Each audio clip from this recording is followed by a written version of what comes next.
Reverie Talks. I am Cicely Daniels. I'm Tiana Ibrahimovic. Fashion Reverie takes you from the front lines of fashion to the front row. All of Fashion Reverie Talk segments are based on published content found on fashionreverie.com. So remember, if you want more information on the segments, go to fashionreverie.com. And if you like this episode, don't forget to subscribe and hit the like button on this episode on YouTube. In this episode, we are happy to have top model Daiane Sodre, model icon Shailah Edmonds, and bridal publicist extraordinaire Myrdith Leon-McCormack. But let's start with fashion news. All of our news segments are based on the fashion news alerts found on fashionreverie.com. So take it away, Cicely, with our first fashion news segment. I am excited that I get to talk about one of my own personal icons and inspirations, Cynthia Erivo, and she has a fantastic cover on Harper's Bazaar. She is obviously a Broadway icon, a film icon, and everyone in the world was dressed up, including my daughter, as Elphaba on Halloween yesterday. And so she graces the cover of the November issue of Harper's Bazaar, and it is part of the huge media blitz for Wicked for Good. And she says in as she's talking about the character, that Elphaba will be a part of her life forever, but that they need some separation. They're not the same anymore, but they can be friends. So I think that's interesting just to think about her relationship that she's had with the character that is now, so iconic. And now this huge second film is going to come out. She is dressed in Giorgio Armani Privé, Valencia Haute Couture, and a couple of others. And it's just a beautiful, beautiful cover. Oh, amazing. Yeah. Sounds fun. Well, Diane von Furstenberg, another fashion icon, is figuring out new ways to keep her brand in the news. And she is introducing a new initiative that celebrates the brand's heritage. It's also a pretty sustainable way of doing things and keeping up with the brand. She mentioned that the essence of timelessness is in dresses that last forever, and to have a great vintage piece is a jewel that lasts forever in your closet. She shared that with fashionnetwork.com. And so she is actually trying to keep her word on it. So there is now DVF Vintage, and they offer a hand-selected collection of vintage styles pulled from Diane's personal archives and from the DVF community. So it's a buyback program that invites customers to consign their pre-loved DVF items for store credit. So if you go to the DVF flagship store in the Meatpacking District, you can explore a curation of archival looks and find some prints and silhouettes from a while ago. And until November 30th, consumers and shoppers can do this at the flagship store in New York City in the Meatpacking District. It's also a beautiful shop. You should definitely go and check out. And you can go and explore the DVF Vintage. And it's also currently available online and in DVF stores. Oh my goodness, that sounds exciting. I will wear a DVF dress in a minute. And a wrap dress is a good look on so many figures. And, she obviously made that an iconic dress and, always has such gorgeous, patterns and prints and those silhouettes. So I might need to look into it. It works because it's adjustable for any season. Exactly. However snatched your waist is at the time.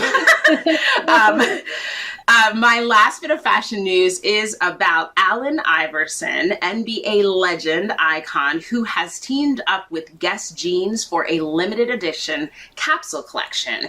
And this capsule collection is going to introduce 5 iconic t-shirts based on his 1993 photo shoot with Sports Illustrated. And he speaks about his relationship to Guess growing up, that they were like the coolest thing out there, that he really couldn't afford, that maybe he once had a pair. And so he's really excited about this collection.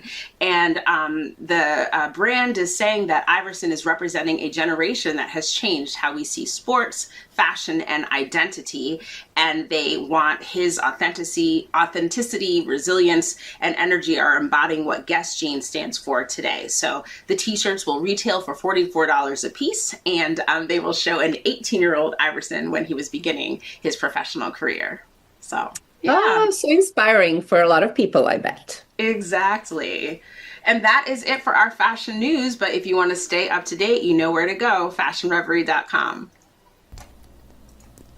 Fashion Reverie viewers, we have a supermodel, international top model, Daiane Sodre with us today. And I'm excited to get a little bit of an insight on her career.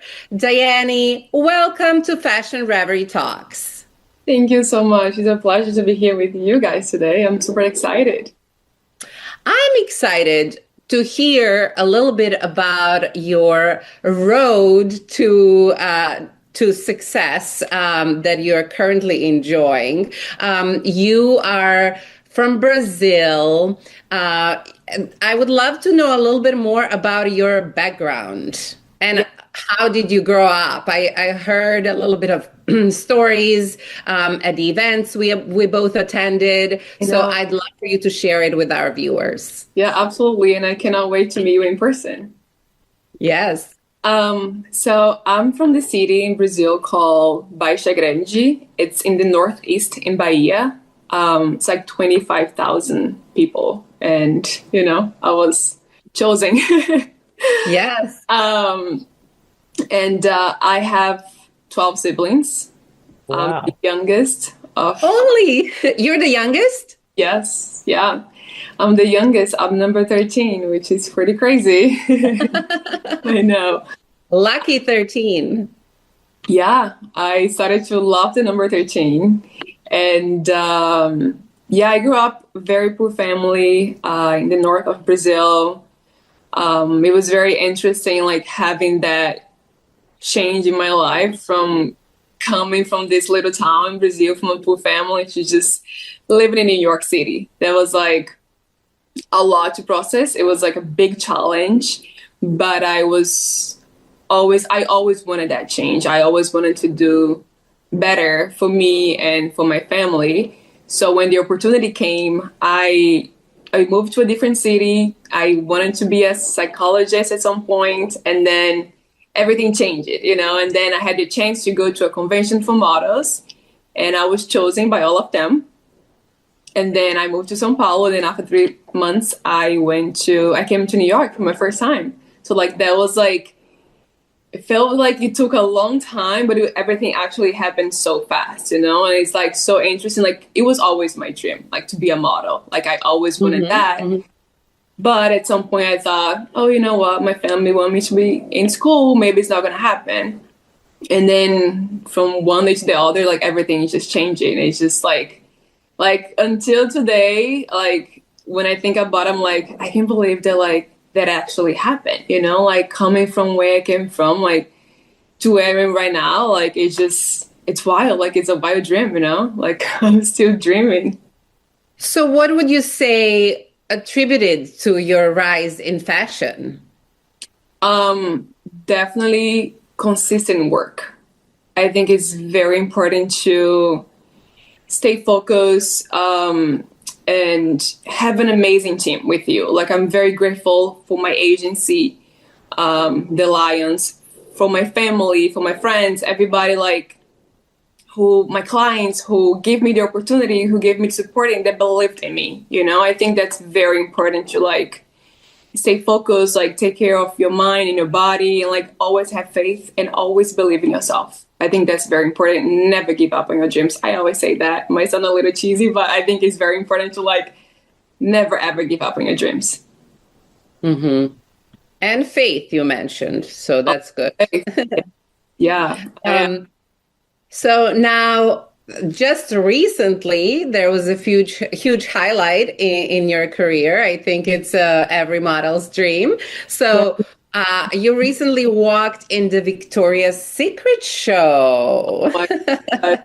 Tell me about that experience. Oh my God, wow. I feel like I'm still like, it's still hard to believe that that actually happened. Like, imagine just like going to bed every single night, just dreaming and praying for that moment, you know? Like, I waited so long, and I believe in the law of attraction. Like, I always write like little notes like by my bed. Like, you know, I want to achieve this, I want a dream, I want this, and I want that. Like, so it was very interesting, like wanting that so bad and for so long, and then one day you wake up and you are actually going to be there, you know?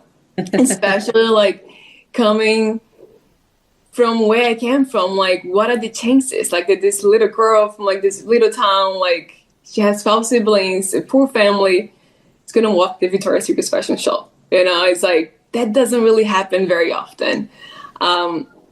So it was just like, it was a dream. Like, I'm still dreaming. Like, I know it happened like a couple weeks ago, but I'm still in shock. It was incredible. It was everything. Tell me about the casting and about, you know, the call back. Oh my God, the call. I know my agent, like, when he called me, he sounded like he was going to give me like a bad news. And I was just like almost crying back. And I was just like, oh my God, what happens? Everything okay? He was like, well, you're going to be on the Victoria's Secret fashion show. And I was like, oh my God. I just couldn't believe it. And I'm like, it was everything I dreamed of, you know, from all the models. Everybody was so nice. They were so sweet. Like how hard they worked to put that show together. Like it was just incredible, like to be there. Like it was amazing. I'm so happy.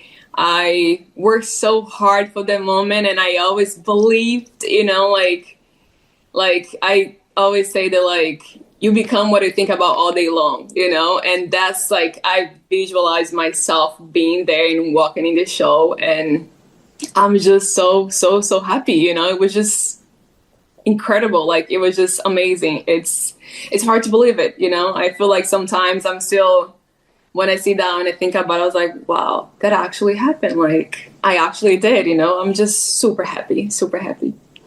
Well, congratulations. That's truly amazing.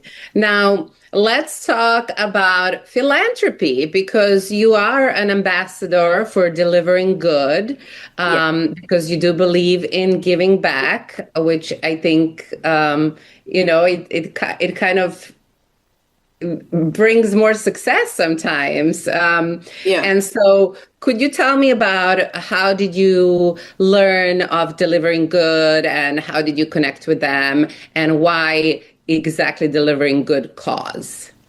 Yeah. First, when I heard about delivering good, it was through my agency. They were friends with someone at Delivering Good. And when we talked about it, they knew how important it was for me to be involved with a charity. Like, I'm so honored to be part of Delivering Good and the work that they do. Like I mentioned before, I came from a very poor family in the northeast of Brazil. So I know how important it is to give it back, you know, like to the people in need. Like sometimes we go to the distribution in Long Island City when Delivering Good partnered with River Fund. And to see the amount of people, there was one time was like 2,000 people waiting on a line, raining outside, you know, like to be able to get clothes and food. And like, it's just so important to me. Like there's nothing better than seeing like a kid smiling at you, like when they get a toy, when they get the clothes, you know, like I think it's so important to use my voice and my platform to be able to help the people in need, you know, like it's so important to me and so special. Like I always try to use my social media, and I always like inviting my friends and everyone around me, because I think it's such a beautiful cause. They do such an amazing work, you know, like when they do the shopping experience. Like they have them, they go, they choose what they want. You know, it's everything is like brand new. So there's Amazing. also like a different feeling when you're receiving something new, when you go and you pick for yourself what you want.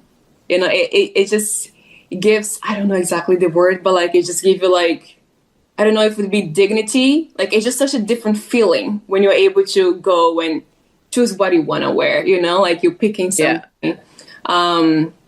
But yeah, they're just incredible. And it's very important to me to be part of like something like that and always give it back to here, the US, where it's, you know, where I chose to be my home, and in Brazil as well. And yeah, they're incredible. Yeah, I'm familiar very well with Delivering Good, and they do incredible work. And of course, now you're a part of it. So, you know, great job. Thank you. So what's next on your vision board, on your next, as you said, law of attraction list? Well, there's a lot of things yet that I have, but I can't talk about it yet. Like I'm always the kind of person that like, I don't actually talk about it until it happens. You know, like even with the VS, my family didn't even know I went to the casting, you know, like I didn't tell anyone because I was like, I'm going to tell them the moment that I know I got it, you know, because I've been trying for a while. And sometimes like you have so much expectations and you get so disappointed when you get a no. And I think that's why I always say like, it's so important to never give up, because I've got a no for so many years, you know, but like I always believe that like, and I believe in God, and I know that everything happens when it's supposed to be. Like it will be when it should be, you know. And that's why I say like, you know what, I'm not going to tell everyone until I actually know. And then the moment that I got the call, that was the first thing I did, was just like call my family, and everybody was just like freaking out because they knew how bad I wanted, how much I wanted, you know, how important it was for me and for my family and for my friends. Like I'm also like living my dream, but I'm also living their dreams as well, you know, especially when you come from like small towns, like where we came from. Yes. Well, at least you have 25,000 that are cheering for you, at least from your hometown. Oh my God. So many people, everybody's just so happy and so excited, and they're all so proud of me. And, you know, it's just really amazing. I'm just very grateful, very thankful for all of that. Well, thank you, Daiane, for talking to me and for sharing all of your experience with the Fashion Reverie viewers. And I hope to see you soon at I will see you next week. Yeah, thank you so much for having me. It was a pleasure. Thank you. Thank you. Well, already a wonderful interview, and we are keeping it going. I am so excited to bring on an accomplished entrepreneur, an icon in her industry, Myrdith Leon-McCormack, who is best known as the founder of World Bride magazine. Welcome, Myrdith. Hello. Good morning. How are you? I am so well. How are you? I'm good. We're live. We're above ground. So, hey, we're going to get every bit of it. I know that's right. And look at the gorgeous background. Well, I was introducing your iconic magazine, but I love that anyone who's tuning in gets to see a couple of your fabulous covers. We are going to get right into it. I want to know, you had a really interesting journey to me. So could you briefly describe your fashion journey that led you to starting your magazine, World Bride? Well, I'm going to make it really brief. So I started off in the fashion world, coming off of the financial world. Oh. So I come from, Merrill Lynch was my last job, like corporate job. And I had a bridal salon, I had a nail salon, but I came into the fashion world by way of being a celebrity manicurist. So as a celebrity manicurist, I was working with the likes of the Beyoncés, Rihanna, J-Lo, Uma Thurman, doing Essence, Vogue, Glamour, Cosmo, Essence, everything. I did all of the Ebony magazine, and I took great pride in it. But if anyone knows the industry, as a freelancer, freelancer, it's always a up and down. You know, you work today, you might get paid 6 months later, 3 months, 4 months, whatever it is. It's never consistent. But if you're not passionate about what you love, you're going to leave it because it will drive you crazy. And so I went to school and I was going for fashion and marketing. And so at night, mind you, I already had 3 children and I was married. So I had a lot of balls up in the air. But I was determined not to leave the fashion world because that was my childhood dream. So to actually be fulfilling my dreams right now and creating something where there was a lack of absence of multiculturalism is a dream come true. So it's not one path to my journey. It's been different paths. So I have the business background, one, but at the same time, I was educated firsthand of, like, as I want to call it, of schooling through hands-on experience, starting out as a celebrity manicurist and working with people and being, I want to say, humble enough to help that makeup artist, to help the stylist, to help the photographer. But I was taking in information. So that I would learn. And then the question popped up like, hey, we lack a publication that focuses on wedding. I wanted to do a publication that was going to be, recession proof. I knew that no matter what was going on in the world, if a girl was getting married, a couple was getting married, they had to spend money. But 9 out of 10, they wouldn't know what to do. How were they going to get that information? And they were open to information. And I wanted it to be an informative bit of information giving to our readers. I knew I probably couldn't compete with the bigger brands, but I knew that what I would do, what would happen is I would be able to at least be in the same room. So that's the short end of the story. I mean, well, that was a fantastic story. First of all, what a journey! How amazing to have that kind of vision, to be one place and take in all of those, kind of different elements and kind of see a totally different final goal and make it a reality. So that's so inspiring. And it sounds like your magazine fulfills like a real need also for brides and, people planning their wedding. Some of my clients that I initially was assisting were makeup artists, hairstylists that ended up working for World Bride magazine and helping me and contributing. So I was referring jobs to them. And I took the example of what my agent, at Jump Management did was, hey, she took up 20% in 20% commission off of it. I operated the same way, no deceit, very consistent. Now, you mentioned some fashion weeks, and I know that you are a regular at New York Bridal Week. Could you speak to how you feel New York Bridal Week is different from other fashion weeks?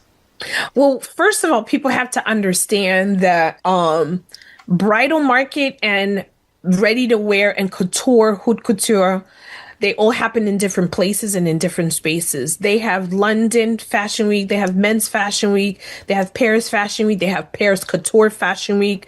And then now there's newcomers coming in like Dubai Fashion Week. Riyadh in Saudi Arabia is the latest. And that's the one I'm trying to get to immediately. Okay. In Saudi, they're coming out with amazing stuff. As a professional, and I know William will definitely agree with me, it is important that we have presence in there as media figures to know firsthand that we live the information that we're providing to our readers and our viewers. So it's not about in there to look fabulous, even though, because some days I might just be in, jeans and incognito and very low key, and I want to come in. I don't care about sitting in the front row. It used to matter to me in the very beginning. I wanted that to be my ultimate goal, is to be in the front row. What I found was the most valuable for me was getting behind the stages and scenes, watching the hair and the makeup and all of that come in. So attendance in New York Fashion Week is one thing. Bridal Fashion Week is a whole other beast, because the people that come to Bridal Fashion Week, these are hardcore buyers. They're store buyers. They're not even brides unless it's one of the industry people that are getting married, or a personal shopper, a bridal stylist that's bringing an elite, a great customer that they're looking to buy a specific dress. So it's very intentional. Why? Because it's such a high ticketed item. High. We're talking about from $3,500 to maybe $15,000 or $20,000.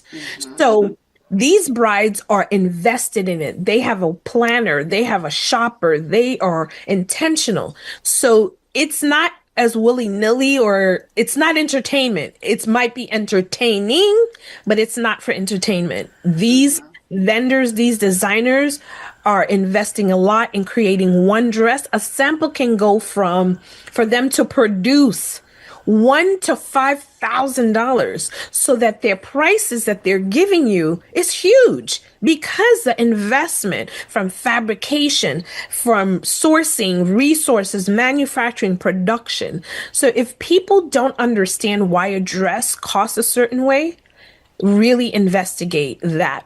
And that's what's important to me, that I want people to understand that bridal is $170 billion industry.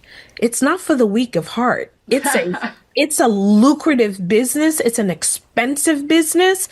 And so people like myself, with World Bride magazine, and now I'm writing for White Sposa magazine, and with Fashion Revelry, we're just not, let's just throw up some information for entertainment. No, you could scroll on Instagram for that. We're giving you facts. We're introducing you to individuals that we met, who's new on the market, what they're doing, what you should be looking for, and how do you prepare yourself so you don't look foolish when you go into a store and you're like, why does that cost so much? There's so much involved in this production to get you that one dress. And now with tariffs, that's a whole other beast. Right. Well, I mean, I appreciate that there's all of that intentional thought that you have, trying to keep your consumers informed, making sure that you are on the cutting edge of your industry so that you always are in the know. So I know you stay on the cutting edge, and I know you're busy. Can you give me a hint of a what's next? What's next for you, Myrdith? I hope William will join me in my crazy.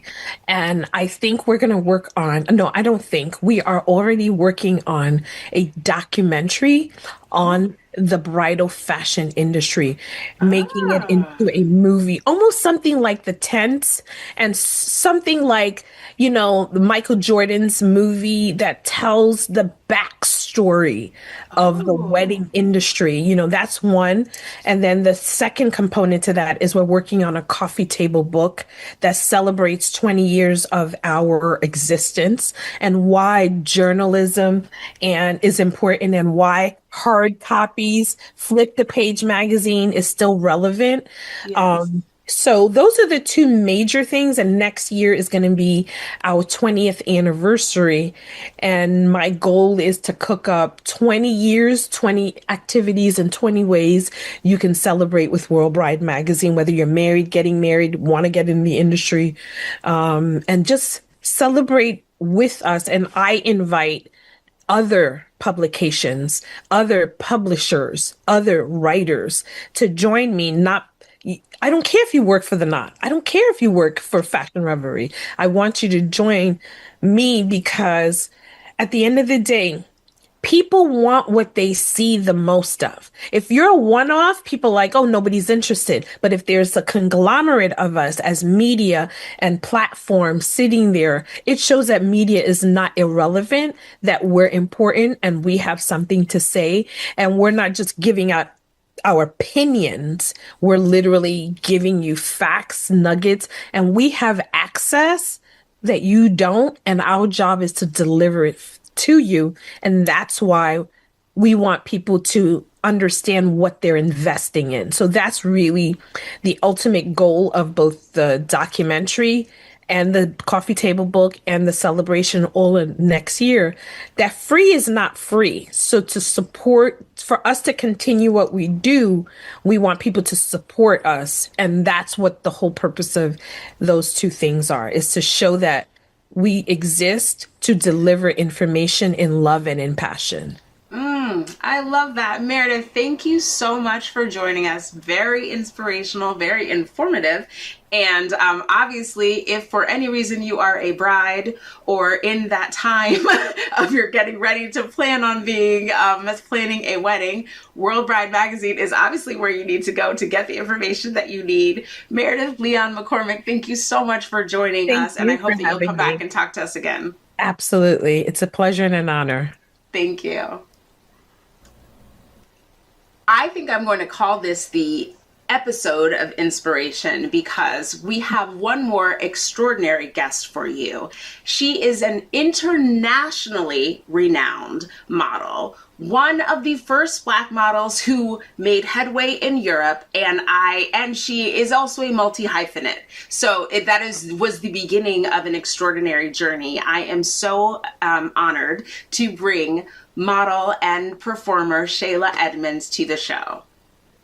Thank you so much. It's a pleasure to be here. I'm honored, and I'm so glad to share my experience with you. Oh, this is so exciting for us. Now, I already gave the viewers a hint, but you are renowned as a model. I know that was the beginning of, your foray into the industry, but you are one of the very first Black models that made headway in Europe, and you went all over, like everywhere, and you walked for all of these major houses. Could you tell us about what that was like? Oh my gosh, it was such an experience. I came to New York, and there was a quota of top Black models and they couldn't take any more. They just, I got rejected by all the agents and everyone. So a photographer believed in me and sent me off to Europe. And I went to Germany without speaking the language, not knowing having an agent or knowing where I was going. But I had the courage to just get on that plane. And I ended up in Germany, started there, had a very nice career, then went on to Italy, to Milan, where I worked and got some gorgeous pictures. But when I landed in Paris, I just fell in love. I just knew that was the place for me. And I found an agent and started working like crazy. I worked for every major designer from there all over the world. And I fit for Yves Saint Laurent for a while and just had an amazing career. And it was at a time when all the Black models, there was an influx of Black models from all over the world, from the islands, from everywhere. So it was just a time that will never be seen before. And I just feel like this needs to be documented because it's kind of forgotten in the industry right now. But we had to want for nothing. We had dinners everywhere. The designers were giving us clothes. We'd go dancing. It was just a time where you had not a care in the world. We're making money and just having a wonderful life.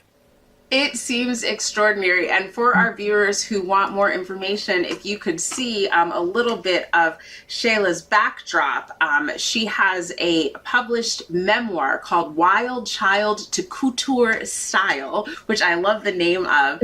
And that is your your cover is your backdrop. So I just think that I cannot even imagine the journey that all of that must have been. You have so many stories, and I'm sure so many amazing moments. Yes, it was. Now, go ahead. It was such an idea to write the book. I looked back. I kept a journal the whole time I was traveling all over the world, and when the modeling started slowing down, I just looked back at all the things that I had done, and I said, you know what? This is quite amazing. This needs to be in a book, and that's what inspired me to write the book. Oh, that is so cool. I love that. Well, I will have to pick up my own copy. Oh, okay. Now, modeling was only a beginning because you have transitioned from modeling to having sold out cabaret shows across the country, recording jazz CDs. And so in addition to writing this memoir, how was that transition? How did you figure out what you were going to do next? Yes, so one must realize that modeling is seasonal. I mean, it's not a lifetime career. So you have to kind of you have to plan something or have a plan B or decide what you're going to do after the modeling it slows down, which I did not. I was just flying by the seat of my pants. So, but after I looked in the journals and I just said, I just need to write a book and do something about this. But I was born with natural talent. I always wanted to sing, act, model, dance. I just wanted to do anything that was affiliated with the arts. And I always did that since I was a child, but I was never recognized. So I just started going back and delving into all of my talents that I never got to expose and just believing in myself that it could happen and going out searching for it and meeting the right people.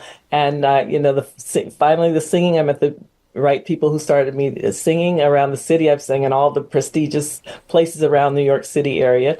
And, it's been great, but the book was just the one that really took me over to the next. I couldn't believe that it was so serendipitous the way the book happened. I went out to I had a date and he stood me up and I went to see an Ashford and Simpson concert and the lady was going to sit me in the back. She said, "I have a place for you in the balcony because it's sold out." And I said, "Please, I don't dress like this to sit in the balcony. I'm sorry." So. So she sat me at a table, and at that table I sat with two gentlemen, and one was the writer, and one was the person who did the cover of the book, artist, visual artist. Yes. But anyway, we all got together and they put the book together, and he co-wrote it with me, and it just happened just like that. It was just really just amazing, and it was such a great. The New York Times. I did a one-woman show based on the book, and it just so happened the New York Times was at the concert, an editor. And he said, "This is such an amazing story, and I'm going to do a story in the New York Times for you." So it was featured in the New York Times, and as soon as COVID hit, it was just, at a time when the timing was just not right. But I managed to get a full front page and inside page of the New York Times style section.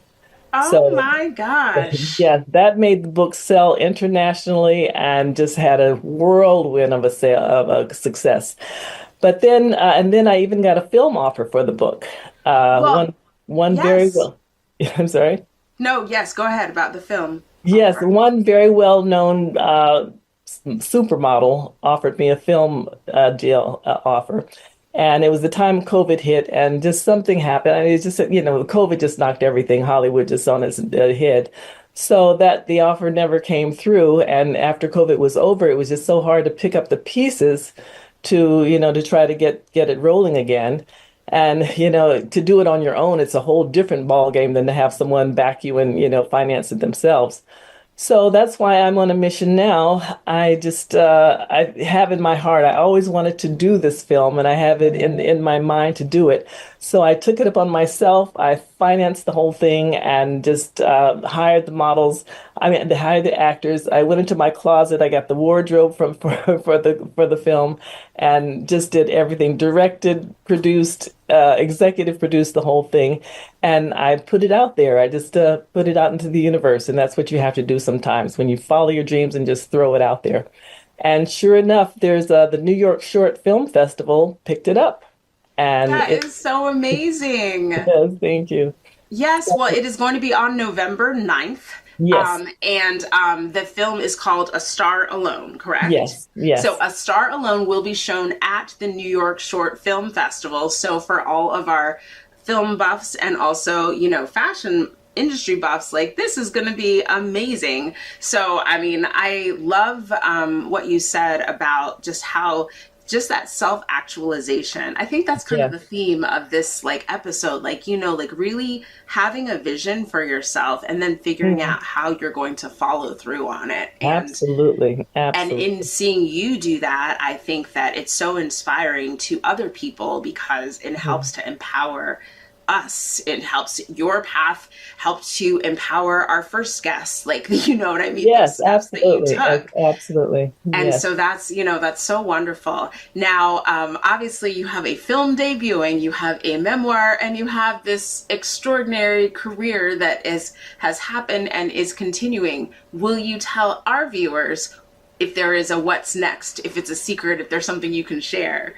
gosh, well, I'm so thrilled and just so filled up with the film right now. I just can't think much of anything else. I do have a plan, but like the model said, I don't like to talk about it so much because I wrote the songs even for some of the films, and the songs are not going to be in the short film because I'm saving them for the actual film itself. Mm-hmm. But it's all about tapping into your inner voice. It's not, I don't want to focus on me, so much as the film being about me and my blah, blah, blah.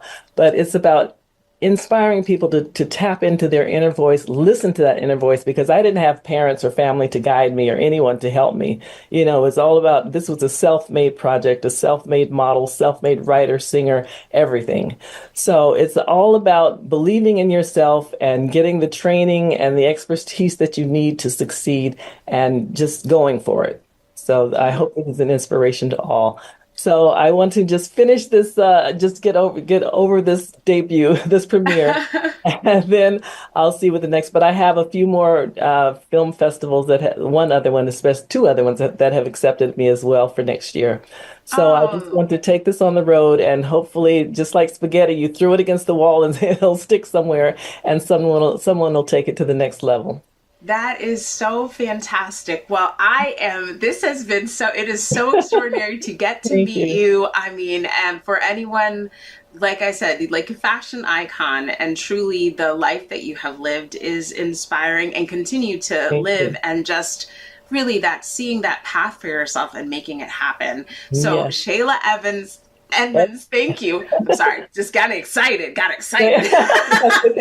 am so honored. I'm so grateful that you were able to join us on fashionreverie.com. I hope that you will consider to come back and check in with us. Let us know about how the film is doing, and let us know when you have something else for us to share with our viewers. Thank you so much. It's been such a pleasure to share this with you and to be a part of this today. Thank you all. Thank you. Well, viewers, that's it for this episode of the season of Fashion Reverie Talks. We would like to thank Daiane Sodre, Myrdith Leon-McCormack, and Shailah Edmonds for appearing on this wonderful episode of Fashion Reverie Talks. For information on these and other stories, go to fashionreverie.com. And don't forget to hit the like and subscribe button. Thanks for watching, and we'll see you next time.